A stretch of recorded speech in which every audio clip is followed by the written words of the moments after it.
காந்தியவாதி சசி பெருமாள் மரணம் குறித்து நீதி விசாரணைக்கு உத்தரவிட சென்னை உயர்நீதிமன்றம் மறுத்துவிட்டது. தமிழகத்தில் பூரண மதுவிலக்கை அமல்படுத்த கோரி செல்போன் கோபுரம் மீது ஏறி போராட்டத்தில் ஈடுபட்ட சசி பெருமாள் உயிரிழந்தார். ஆனால் அவரது மரணத்தில் சந்தேகம் இருப்பதாக கூறிய குடும்பத்தினர் மற்றும் அரசியல் கட்சியினர் பல்வேறு போராட்டங்களில் ஈடுபட்டனர். இந்நிலையில் சசி பெருமாள் மரணம் குறித்து நீதி விசாரணைக்கு உத்தரவிட கோரி அவரது மகன் விவேக், மதிமுக பொதுச் செயலாளர் வைகோ ஆகியோர் சென்னை உயர்நீதிமன்றத்தில் மனு தாக்கல் செய்திருந்தார். இம்மனுக்களை புதனன்று தள்ளுபடி செய்த நீதிபதி எம். சுந்தரேஷ் சசி பெருமாள் மரணம் குறித்து 3 மாதத்தில் விசாரணையை முடிக்க உத்தரவிட்டார். மேலும் வழக்கு நடக்கும் நீதிமன்றத்தில் அறிக்கை தாக்கல் செய்ய டிஐஜி மற்றும் கன்னியாகுமரி மாவட்ட கண்காணிப்பாளருக்கு நீதிபதி உத்தரவிட்டுள்ளார்.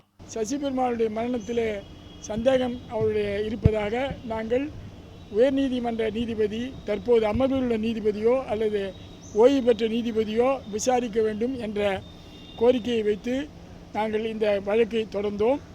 அந்த வழக்கில் உயர்நீதிமன்றம் என்ன உத்தரவிட்டிருக்கிறது என்றால், அந்த திருநெல்வேலியினுடைய DIG, superintendent of police, Kanyakumari போலீஸினுடைய அவருடைய உதவியுடன் இந்த வழக்கை இன்வெஸ்டிகேட் இந்த வழக்கை மானிட்டர் செய்ய, சூப்பர்வைஸ் செய்ய வேண்டும், மானிட்டர் செய்ய வேண்டும் என்று டைரக்ஷன் கொடுத்திருக்கிறார்கள்.